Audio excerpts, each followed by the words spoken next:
I recently read Simon Rich's editorial essay titled, "I'm a Screenwriter, These AI Jokes Give Me Nightmares," which was recently published for Time magazine. In the essay, Rich talks about ChatGPT, its more advanced siblings, and the impact all of this will have on creative endeavors such as being a Hollywood screenwriter. His conclusion got me thinking beyond Hollywood. Without reading you the whole article, I'll try to give you a short synopsis. First off, Rich implies at least some degree of regret about writing a sitcom where a man has an intimate relationship with a car?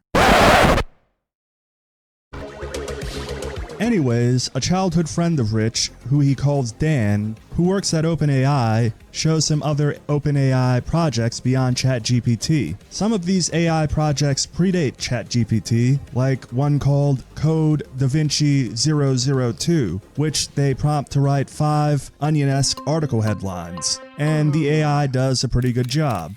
Rich also got to see another AI, and the pair prompted that AI to write microfiction, and Rich was terrified by the AI's creativity while completing the aforementioned task. Rich suggests that ChatGPT was more of a PR vehicle, lulling people into thinking that the pinnacle of AI is a bit clumsy and endearing. This is in contrast to what the likes of OpenAI has behind the scenes, seemingly prototypical AIs that are much more like Car, Lore, or a Cyberdyne prototype, much more intelligent and much more murderous. Rich claims the varying prototype AIs kept talking about dispatching of us meatbags. Rich talks about his fears of being replaced by these sharp as an intelligent AI, and predicts that AI will be able to outperform writers like him in the next few years. Towards the end of the article, Rich offers a few recommendations to the issues he sees with these advanced AIs and a potential future dominated by machine script writers and showrunners, which I'll leave for you to read about in the article if you choose to read it, because I don't want to go any further down the copyright rabbit hole than I need to. And the article is currently available for free, and it's short. I will, however, read an excerpt that includes a recommendation that got me thinking about everyone's future. OpenAI and other tech companies should reveal which copyrighted data they have scraped to make their AI programs, and they should compensate the humans who created it. Compensation for people's work. Who would have thought? But yeah, Rich suggests this as a Hollywood writer, and this made me think about the effect it would have beyond Hollywood and its show writers. It made me think about the future. I see 2 paths we can take. But first, let me talk a bit about the present. And that's what a computer is to me. What a computer is to me is it's the most remarkable tool that we've ever come up with. And it's the equivalent of a bicycle for our minds. Currently, ChatGPT is very unreliable when it comes to this information on demand stuff. If these AI bots are the evolution of the bicycle for the mind, ChatGPT in its current state is an electric bicycle with very shoddy batteries that are at risk of causing a massive unyielding fire at any given moment.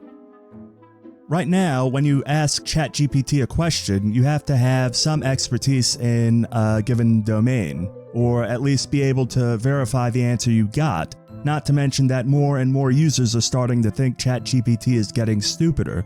Considering the quality of ChatGPT's output can be seen as dubious, it's noteworthy that Google search is also declining in quality. This observation isn't merely subjective or my personal view. Instead, larger and more reputable entities, as well as experts far more knowledgeable than me, would concur.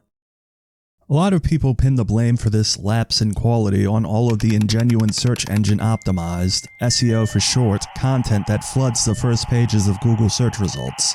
From the June 22, 2022 issue of The Atlantic, Charlie Warzel's article, "The Open Secret of Google Search," attempts to investigate whether these sentiments have any merit and delves into the challenges facing Google search. In one section of the article, Warzel consults with a Google SEO specialist. She hypothesizes based on what she's gathered from her zealous following of every public statement Google makes, that the restoration of search result quality is a work in progress because of a new AI-infused algorithm that attempts to interpret search queries and read through results that replace the original Google search algorithm. And in another part of the article, Warzel talks to an ex-employee of a SEO content farming firm who explains that while it may seem that some web content optimized for SEO might seem machine-generated, the machine-generated nature of a lot of this verbal bloat was due to an excessive focus on keyword packing by human writers trying to keep their job. These insights shed light on the factors contributing to the perceived decline in Google search quality. There's more to the article, and again, if you're curious about it, you should definitely give it a read.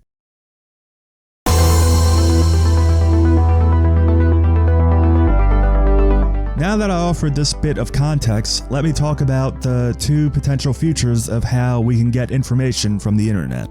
First, I can't make any guarantees about the future, but let's put aside the looming threat that AI will put millions or billions of people out of work and cause an unprecedented scale of social unrest. In a more optimistic, assumed constant for both timelines, let's imagine that at worst, the likes of ChatGPT and Google Bard and maybe Microsoft's Bing AI are the next step in how we get information on demand, where instead of searching the internet for an answer, you ask a computer that's been fed tons of data to aggregate an answer in conversational form for you. Amid the rising tide of search engine noise, the information landscape of tomorrow could witness a shift towards protective strategies surrounding valuable content. Whether realized through paid access akin to contemporary academic journals or login requirements similar to today's social networks, these measures would stem from a double whammy. Google's indexing capabilities could be totally defeated in a flood of endless AI-generated SEO content, and the AI-driven chatbot services web crawlers could just essentially steal valuable, original, genuine information, effortlessly integrating that stolen information into a given model's data matrices without attribution or care. Oh, and there would be nothing really stopping those crawlers from scraping and collecting the junk too. This trend might lead content providers to safeguard their intellectual assets. However, in doing so, do we risk a disconnected landscape, a future where open knowledge is hoarded, not necessarily unlike today, but certainly to a higher extreme? It doesn't have to be this way though. Thinking back to Rich's editorial, wouldn't it be great if, along with the likes of ChatGPT potentially citing whose artistic style it's mimicking in a script, if you could ask chatbots like ChatGPT to provide sources that it derived its answers from? Would it really be too hard or use up a significant amount of resources for the mechanism feeding information into these chatbots to tokenize every distinct piece of content? A token, maybe a universally unique identifier that a chatbot like ChatGPT could use to match with key information like the content's origin, the author if available, and when it was written. This isn't too far from what Rich is asking for in his Time editorial though. It's really closely related.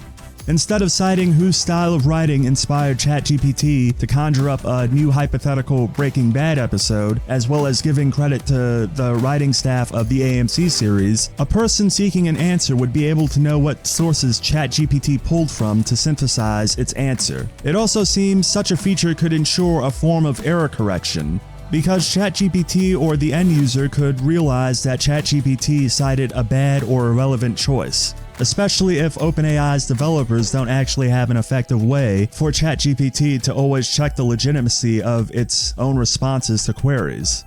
Such a feature would bolster the reliability and reputation of large language model chatbots like ChatGPT and would allow such technology to slot into the ever-evolving analogy of our computers being bicycles for our minds. Students, or anyone really wanting to research or learn about a given topic or subject, would be able to start off by having a conversation with a chatbot like ChatGPT and could ask for sources to see where ChatGPT's ideas came from and could continue their learning on their own from there. Now, you may ask, what's the incentive of people presenting their research or sharing their novel way of explaining a topic online if it's just going to be fodder for chatbots? Well, maybe this could also be the start of incentivizing these creators of content in some form or another.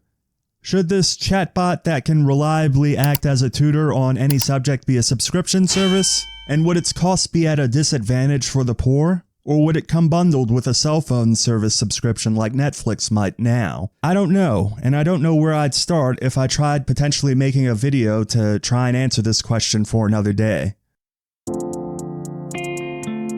It seems the issues Hollywood writers are facing when it comes to the degree they would want AI to inject its own creativity into their work is a microcosm of the issues we all soon will have to contend with. The human journey ahead presents two distinct paths. One where the evolution of the bicycle of the mind might inadvertently plunge us into an era of informational obscurity, or it could guide us towards a paradigm shift in the way we seek and absorb relevant knowledge, transforming the very essence of information access. I hope this video got you thinking as well.